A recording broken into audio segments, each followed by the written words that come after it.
Rich আর engagement নিয়ে কিছু কথা বলবো আপনাদের সাথে। যারা আমরা কন্টেন্ট মনিটাইজেশন পেয়েছেন বা পাবেন তাদের উদ্দেশ্যেই মনে রাখাটা বা এই কাজগুলো করাটা ভালো হবে আমি মনে করি।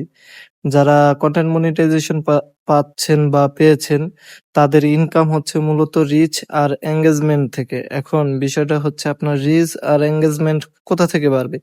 রিচটা বাড়বে হচ্ছে আপনার রিঅ্যাকশনের মাধ্যমে আর এঙ্গেজমেন্টটাও হবে আপনার কমেন্টের মাধ্যমে। তো যারা আমরা কমেন্ট করি এবং রিঅ্যাকশন দেই তাদের উদ্দেশ্যে বলবো, আমরা অনেকেই কি করি? কমেন্ট করে চলে আসি কিন্তু রিঅ্যাকশন দেই না। যার কারণে আমাদের রিচটা ভালো হয় না। তাই সবাইকে বলবো রিঅ্যাকশনও করবো প্লাস যদি সম্ভব হয় হাতে যদি সময় থাকে তাহলে অন্তত ২ টা কমেন্ট করে রেখে যাবো। এতে করে আমাদের রিচ এনগেজমেন্ট সবারই বাড়বে আশা করি। সবাই ভালো থাকেন, সুস্থ থাকেন।